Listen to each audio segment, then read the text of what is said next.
ಎಲ್ಲರಿಗೂ ನಮಸ್ಕಾರ. Welcome back to my channel. ಇವತ್ತು ನಾನು ಚಿಕನ್ ಸೂಪ್ನ ಮಾಡ್ಕೊಳ್ತಾ ಇದ್ದೀನಿ. ಅದಕ್ಕೋಸ್ಕರ ನಾನು 1/4 kg ಚಿಕನ್ನ ತಗೊಂಡಿದ್ದೀನಿ. ಅದಕ್ಕೆ 1 ಟೇಬಲ್ ಸ್ಪೂನ್ ಆಗಷ್ಟು ಸಾಲ್ಟ್ ಆ್ಯಡ್ ಮಾಡಿಕೊಂಡು, ಹಾಗೆ 1/4 ಟೇಬಲ್ ಸ್ಪೂನ್ ಆಗಷ್ಟು ಅರಿಶಿನ ಪುಡಿನ ಸೇರಿಸ್ಕೊಂಡು, 1 ಗ್ಲಾಸು ನೀರನ್ನ ಸೇರಿಸ್ಕೊಂಡು ಚೆನ್ನಾಗಿ ಬೇಯಿಸ್ಕೊಳ್ತಾ ಇದ್ದೀನಿ. ನಾವು ಯಾವಾಗಲೂ ಚಿಕನ್ನ ಒಂದೇ ಥರ ಮಾಡಿ ತಿನ್ನೋ ಬದಲು ಈ ಥರ ಡಿಫ್ರೆಂಟ್ ಆಗಿರೋ ರೆಸಿಪಿನ ಟ್ರೈ ಮಾಡಿದ್ರೆ ತುಂಬ ಚೆನ್ನಾಗಿರುತ್ತೆ. ಇದು ನಂದು ಓನ್ ರೆಸಿಪಿ, ನಾನೆಲ್ಲೂ ನೋಡಿಬಿಟ್ಟು ಮಾಡ್ತಿರೋ ರೆಸಿಪಿ ಅಲ್ಲ. ಈ ಕಡೆ ಒಗ್ಗರಣೆಗೆ ಅಂತ ಒಂದು ಪಾತ್ರೆನ ತಗೊಂಡಿದ್ದೀನಿ. ಅದಕ್ಕೆ 2 ಟೇಬಲ್ ಸ್ಪೂನ್ ತುಪ್ಪನ ಆ್ಯಡ್ ಮಾಡ್ಕೊಳ್ತಿದ್ದೀನಿ. ನಾನು ಮಕ್ಕಳಿಗೆ ಕೊಡೋದ್ರಿಂದ ಹೆಚ್ಚಾಗಿ ಎಲ್ಲ ಅಡುಗೆಗಳಿಗೂ ತುಪ್ಪನೇ ಯೂಸ್ ಮಾಡೋದು. ತುಪ್ಪ ಬಿಸಿಯಾದ ನಂತರ ಅದಕ್ಕೆ ನಾನು ಕರಿಬೇವಿನ ಸೊಪ್ಪನ್ನ ಹಾಕ್ಕೊಳ್ತಾ ಇದ್ದೀನಿ. ಕರಿಬೇವು ಹಾಕೋದ್ರಿಂದ ಇದು ಕೂಡ ಟೇಸ್ಟ್ ಚೆನ್ನಾಗಿರುತ್ತೆ ಮತ್ತು ಮಕ್ಕಳಿಗೆ ಕರಿಬೇವು ಕೊಡೋದು ಹೇರ್ಗೆಲ್ಲ ಒಳ್ಳೇದಲ್ವ. ಅದಕ್ಕೋಸ್ಕರ ಎಲ್ಲ ಅಡುಗೆಗೂ ಜಾಸ್ತಿ ಕರಿಬೇವನ್ನ ಯೂಸ್ ಮಾಡ್ತೀನಿ. ಅದ್ರ ಜೊತೆಗೆ ಶುಂಠಿ ಮತ್ತು ಬೆಳ್ಳುಳ್ಳಿನ ನಾನು ಜಜ್ಜಿ ಪೇಸ್ಟ್ ಥರ ಮಾಡಿ ಇಟ್ಕೊಂಡಿದ್ದೆ. ಅದನ್ನು 1 ಟೇಬಲ್ ಸ್ಪೂನ್ ಆಗಷ್ಟು ಆ್ಯಡ್ ಮಾಡ್ಕೊಳ್ತಾ ಇದ್ದೀನಿ. ಆಮೇಲೆ ಸಣ್ಣದಾಗಿ ಹೆಚ್ಕೊಂಡಿರೋ ಈರುಳ್ಳಿನ ಸೇರಿಸ್ಕೊತಾ ಇದ್ದೀನಿ. ಇಷ್ಟು ಹಾಕ್ಕೊಂಡ್ಮೇಲೆ ಅದನ್ನು ನೀಟಾಗಿ ಫ್ರೈ ಮಾಡ್ಕೊಬೇಕು. ಅದು ಟ್ರಾನ್ಸ್ಪರೆಂಟ್ ಆಗಬೇಕು. ಚಿಕನ್ನ ಬೇಯಕ್ಕಿಟ್ಟಿರೋದಕ್ಕೆ ನಾನು ಉಪ್ಪು ಮತ್ತು ಅರಿಶಿನ ಪುಡಿನ ಸೇರಿಸಿರೋದ್ರಿಂದ ಈ ಕಡೆ ಒಗ್ಗರಣೆಗೆ ಎಕ್ಸ್ಟ್ರಾ ಉಪ್ಪು ಅರಿಶಿನ ಪುಡಿ ಏನೂ ಹಾಕ್ಕೊಳ್ತಾ ಇಲ್ಲ. ಚಿಕನ್ 50% ಆಗಷ್ಟು ಬೆಂದಿತ್ತು, ಅದನ್ನ ಹಾಗೆ ಬೇಯ್ಕೊಳ್ಳೋಕ್ಕೆ ಬಿಟ್ಟೆ. ಈ ಕಡೆ ಒಗ್ಗರಣೆಗೆ ಒಂದ್ಸರಿ ಮಿಕ್ಸ್ ಕೊಡ್ತಾ ಇದ್ದೀನಿ. ಅದು ನೀಟಾಗಿ ಬೆಂದು ಟ್ರಾನ್ಸ್ಪರೆಂಟ್ ಆಗಿ ಆಯಿಲೆಲ್ಲ ಸೈಡಿಗೆ ಬಿಟ್ಕೊಳ್ತಾ ಇತ್ತು. ಆಮೇಲೆ ಗ್ಯಾಸ್ ಫ್ಲೇಮ್ನ ಆಫ್ ಮಾಡಿದೆ. ಇವಾಗ ಚಿಕನ್ಗೆ ನಾನು ಪೆಪ್ಪರ್ ಪೌಡರ್ನ ಆ್ಯಡ್ ಮಾಡ್ಕೊಳ್ತಾ ಇದ್ದೀನಿ. ಖಾರಕ್ಕೆ ನೀವು ಹಸಿಮೆಣಸು ಬೇಕಿದ್ದರೆ ಒಂದನ್ನ ಕಟ್ ಮಾಡಿ ಸೇರಿಸ್ಕೊಳ್ಬಹುದು. ನಾನು ಮಕ್ಕಳಿಗೆ ಕೊಡೋದ್ರಿಂದ ಹಸಿಮೆಣಸು ಹಾಕ್ಕೊಳ್ತಾ ಇಲ್ಲ. ಖಾರಕ್ಕೆ ಬರೀ ಪೆಪ್ಪರ್ ಪುಡಿ ಅಷ್ಟೇ ಯೂಸ್ ಮಾಡೋದು.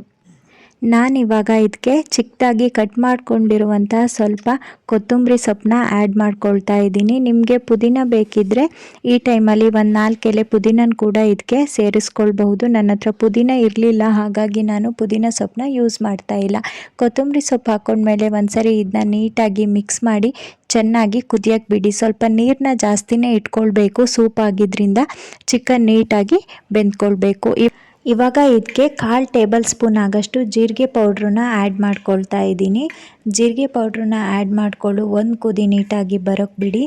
ಆಮೇಲೆ ನೀವು ರೆಡಿ ಮಾಡ್ಕೊಂಡಿರುವಂತಹ ಒಗ್ಗರಣೆನ ಇದಕ್ಕೆ ಆ್ಯಡ್ ಮಾಡ್ಕೊಳ್ಳಿ. ನಾನು ಒಗ್ಗರಣೆಗೆ ಉಪ್ಪು ಅರಿಶಿನ ಪುಡಿ ಖಾರದ ಪುಡಿ ಏನೂ ಸೇರಿಸ್ಕೊಂಡಿಲ್ಲ, ಹಾಗೆ ಒಗ್ಗರಣೆನ ರೆಡಿ ಮಾಡ್ಕೊಂಡಿದ್ದೀನಿ. ಇವಾಗ ಇದಕ್ಕೆ ಹಾಕಿಬಿಟ್ಟು ಮಿಕ್ಸ್ ಮಾಡ್ಕೊಳ್ತಾ ಇದ್ದೀನಿ. ನೀರು ಸ್ವಲ್ಪ ಕಡಿಮೆ ಆಗಿರೋದ್ರಿಂದ ಕುದಿಸಿರೋ ನೀರು ಬಿಸಿ ಇರೋದು ಫ್ಲಾಸ್ಕಿಗೆ ಹಾಕಿರೋದಿತ್ತು.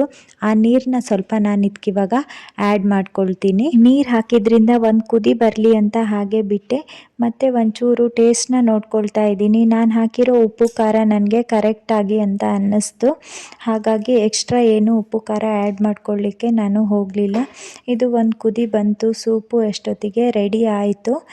ಚಿಕನ್ ಕೂಡ ನೀಟಾಗಿ ಬೆಂದ್ಕೊಂಡಿತ್ತು. ನೋಡಿ ಇಲ್ಲಿ ಎಷ್ಟು ಚೆನ್ನಾಗಿ ರೆಡಿ ಆಗಿದೆ ಅಂತ ಹೇಳಿಬಿಟ್ಟು. ಇದೊಂದು ಸಿಂಪಲ್ ಆಗಿರುವಂಥ ರೆಸಿಪಿ. ಯಾವಾಗಲೂ ನಾವು ತುಂಬ ಮಸಾಲ ಹಾಕಿಬಿಟ್ಟು ಚಿಕನ್ನ ಮಾಡ್ಕೊಳ್ಳೋದಕ್ಕಿಂತ ಈ ಥರ ಈಸಿಯಾಗಿ ಸೂಪ್ನ ಮಾಡಿಕೊಂಡ್ರೆ ಹೆಲ್ತಿಗೂ ಕೂಡ ತುಂಬ ಚೆನ್ನಾಗಿರುತ್ತೆ. ಮಕ್ಕಳು ಕೂಡ ಇಷ್ಟಪಟ್ಟು ಕುಡಿತಾರೆ. ಇವಾಗ ನಾನು ಸರ್ವಿಂಗ್ ಬೌಲ್ಗೆ ಹಾಕ್ಕೊಂಡು ಅದಕ್ಕೆ ಒಂಚೂರು ಲಿಂಬೆ ರಸನ ಆ್ಯಡ್ ಮಾಡಿಕೊಂಡು ನನ್ನ ಮಗನಿಗೆ ಟೇಸ್ಟ್ ನೋಡೋಕ್ಕೆ ಕೊಡ್ತಾ ಇದ್ದೀನಿ. ನೋಡೋಣ ಅವನು ಟೇಸ್ಟ್ ನೋಡಿಬಿಟ್ಟು ಏನು ಹೇಳ್ತಾನೆ ಅಂತ ಹೇಳ್ಬಿಟ್ಟು ಬನ್ನಿ. ಚಿಕನ್ ಸೂಪ್ ಮಾಡಿದ್ದೀನಿ, ಕುಡ್ದು ಹೆಂಗಿದೆ ಹೇಳ್ತೀಯಾ?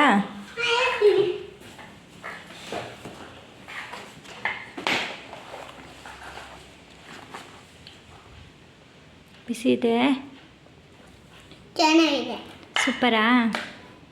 ಇವತ್ತಿನ ವಿಡಿಯೋ ನಿಮ್ಮೆಲ್ಲರಿಗೂ ಇಷ್ಟ ಆಗಿದೆ ಅಂತ ಅಂದ್ಕೊಳ್ತೀನಿ. ನೀವು ಕೂಡ ಈ ಥರ ಚಿಕನ್ ಸೂಪ್ನ ಮನೇಲಿ ಟ್ರೈ ಮಾಡಿ ಟೇಸ್ಟ್ ಹೆಂಗಿತ್ತು ಅಂತ ಹೇಳಿಬಿಟ್ಟು ನನಗೆ ಕಮೆಂಟ್ ಮಾಡಿ.